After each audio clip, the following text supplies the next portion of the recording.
Students, previous video में हमने हिम्मत की मिसाल अरुणिमा सिन्हा का साक्षात्कार पाठ के कुछ प्रश्न पढ़े थे। इससे आगे के प्रश्न हम कंटिन्यू करते हैं। पर्वतारोहण की चुनौतियों के बारे में कुछ साझा करेंगी। अब पत्रकार उनसे पूछ रहा है कि जो पर्वत पर चढ़ते समय जो परेशानियां होती हैं उनको आप हम लोगों के साथ साझा करेंगी क्या? यह मुश्किल काम है। हर चोटी को फतह करना अपने आप में अलग है, कुछ ऊंचाई की वजह से तो कुछ रास्तों की वजह से। हमें हर चोटी के बारे में ध्यान से पढ़ना पड़ता है, उसके बारे में जानकारी प्राप्त करनी पड़ती है। इसके लिए जो पहले उन पर्वतों पर चढ़ चुके हैं उनका अनुभव काम आता है। कई बार उनकी लिखी पुस्तकों को पढ़कर तैयारी की जाती है। वह बता रही हैं कि वो जो पर्वतों पर चढ़ते हैं तो हमें सारी जानकारी पहले प्राप्त करनी होती है, और जो लोग पहले पर्वतों पर चढ़ चुके हैं उनका अनुभव हम उनसे जानकारी लेते हैं, वो सब काम आता है। और कई बार उनकी लिखी पुस्तकों को भी पढ़कर हम सारी जानकारी प्राप्त करते हैं। चढ़ने वाले रास्तों के बारे में जानकारी ली जाती है। हाँ, जब इतनी तैयारियों के बाद चोटी पर तिरंगा फहराने में सफलता मिलती है तो कोई कष्ट याद नहीं रहता। उसकी खुशी सब कष्ट भुला देती है। वह बोलती है कि जब इतनी तैयारियों के बाद पर्वत पर चढ़ जाते हैं तो हमें और तिरंगा फहरा लेते, सारी परेशानियां हम भूल जाते हैं। क्या आपको यकीन था कि आप ऐसी उपलब्धि हासिल करेंगी? पत्रकार ने अब नेक्स्ट क्वेश्चन उनसे पूछा, मतलब अगला क्वेश्चन। पहले से कहाँ कुछ तय होता है। मैं तो वॉलीबॉल की खिलाड़ी थी। मेरे साथ एक ऐसी घटना घटी जिससे मैंने चुनौती के रूप में ले लिया। वह किसी और के लिए नहीं, खुद मेरे लिए थी। मैंने तय किया कि मैं सभी महाद्वीपों की सबसे ऊंची चोटी पर तिरंगा फहराऊंगी। यह प्रण मेरे लिए बहुत बड़ा था, लेकिन मैं उस पर अडिग रही।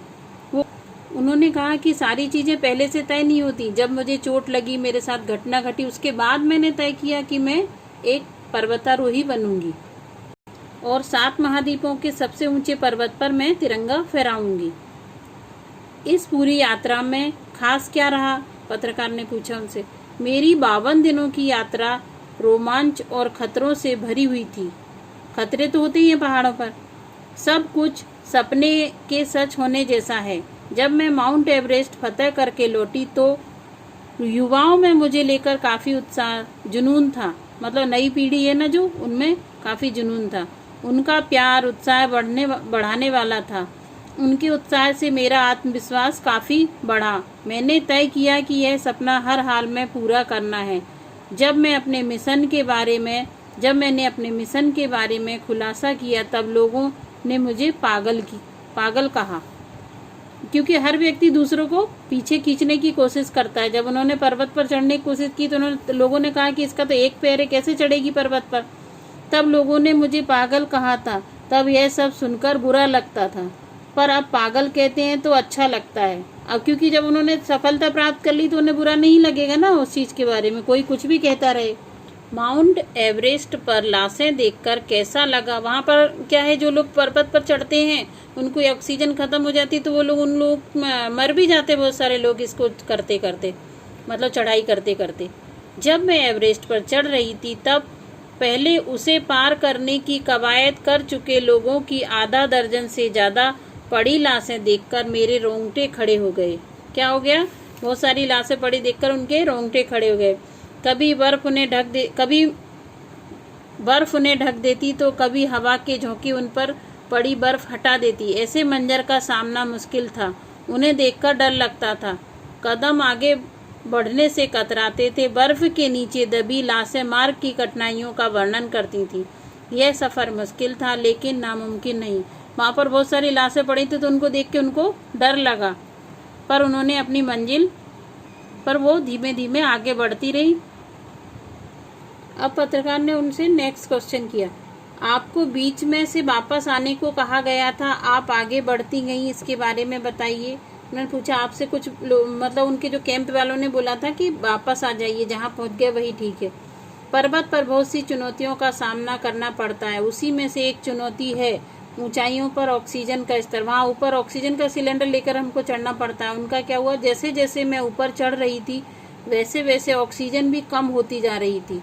ऑक्सीजन पहाड़ों पर कम रहती है ना, इसी बीच मेरा ऑक्सीजन सिलेंडर खत्म हो गया।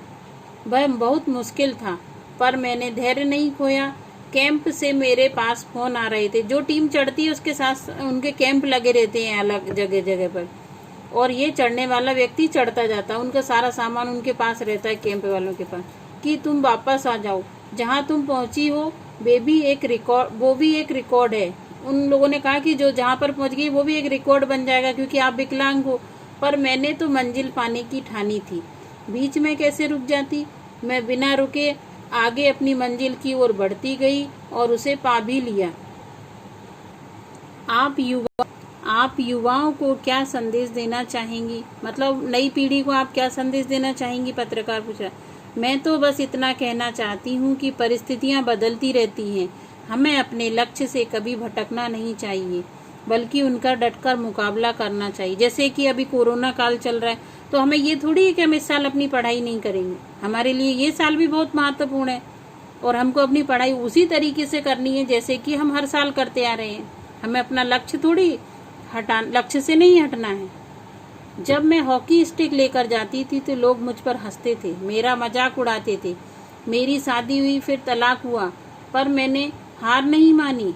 हादसे के बाद जख्मों को कुरेदने वाले बहुत थे, पर मरहम लगाने वाले बहुत कम। लोग दूसरों की हंसी उड़ाने में तो बहुत अच्छा लगता है ना लोगों को। बहुत से लोग अभी भी कहते हैं कि क्या है, मोबाइल से पढ़ाई कर रहा है, ये कर रहा है, वो कर रहा है, पर हमको पढ़ाई तो करनी है। इतना सब कुछ होने के बावजूद भी निराश नहीं हुई। मैंने अपने लक्ष्यों को प्राप्त करने में पूरा जोर लगा दिया। मेरे लिए किसी कवि की ये पंक्तियां हमेशा प्रेरणा देती हैं। अभी तो इस बाज की असली उड़ान बाकी है, अभी तो इस परिंदे का इम्तिहान बाकी है, अभी अभी तो मैंने लांघा है समंदरों को, अभी तो पूरा आसमान बाकी है। इन कविताओं से, इस कविता की जो पंक्तियां हैं, इनसे वो सभी का प्रोत्साहन कर रही हैं कि हमें अपने जीवन में आगे से आगे बढ़ना चाहिए, किसी तरह की परिस्थितियां आ जाए। जैसे ये साल भी हमारे लिए उतना ही महत्वपूर्ण है जैसा हर साल रहता है, और हमें अपनी पढ़ाई में भी मन लगाना है और सारी परिस्थितियों का डटकर मुकाबला करना है। बछेंद्री पाल के बारे में बताया गया है इसमें। मैं आपको इसका पिक सेंड करूंगी। इनके बारे में जो भी जानकारी है उनको पढ़ेंगे, समझेंगे।